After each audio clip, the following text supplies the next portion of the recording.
what happens when the fourth turning meets fifth generation warfare.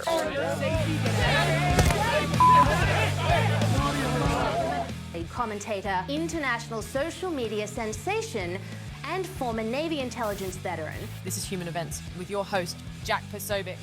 Christ is king. Escalation in the fight to control the outcome of the midterm elections next year. California Governor Gavin Newsom signed a bill yesterday which could give Democrats an advantage in that state's congressional races.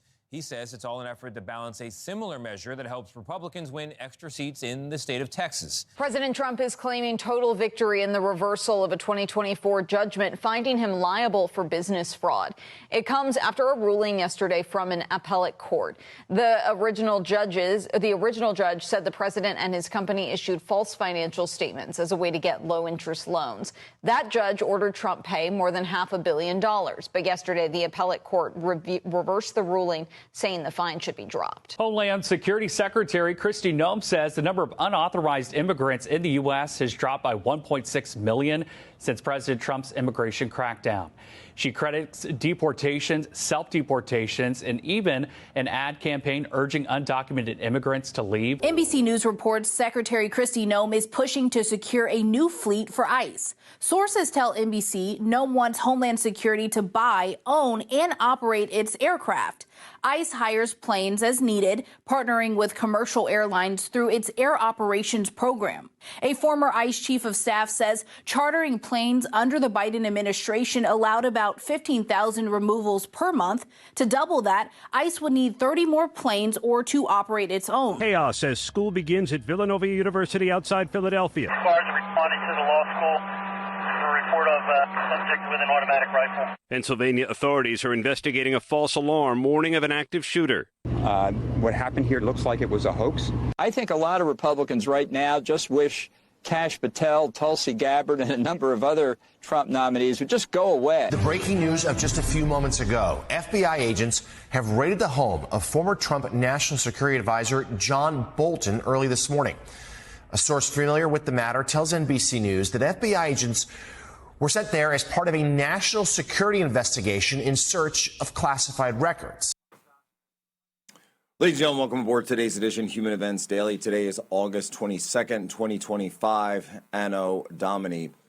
Earlier today, and folks have seen this throughout as the days progressed and the afternoon, agents of the FBI raided former National Security Advisor John Bolton's, also former UN Ambassador John Bolton's home, and a lot of questions about whether or not this had to do with classified information. Well, Human Events reported all the way back in March of this year that John Bolton was known for his yellow legal pads. He would have these yellow legal pads whenever he was in meetings, to include National Security Council meetings, to include meetings with the President of the United States, President Trump in his first term, as well as with world leaders. And he was known for taking those pads home at the end of the day. We reported that back in March and said, hopefully, all of the information that you put on those was unclassified.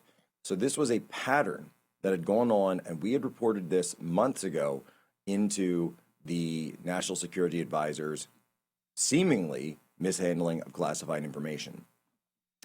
Here's how classified information works. It is not the document itself that is classified. A piece of paper is not classified. It's just a piece of paper.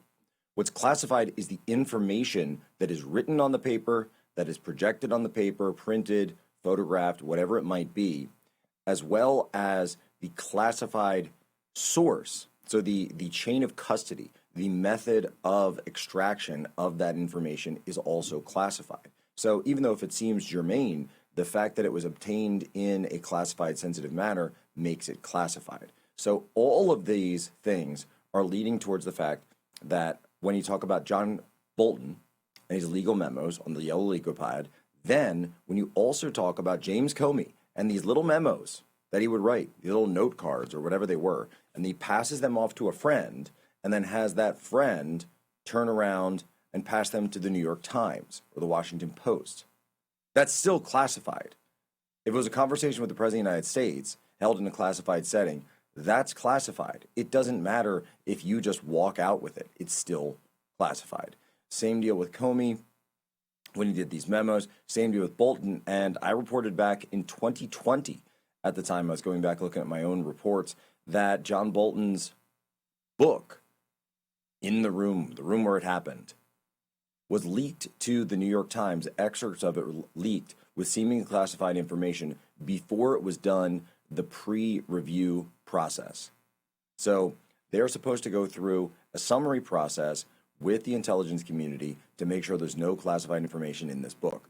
Yet sources of it were leaked at some point. So the question is, what did he use to prepare his book?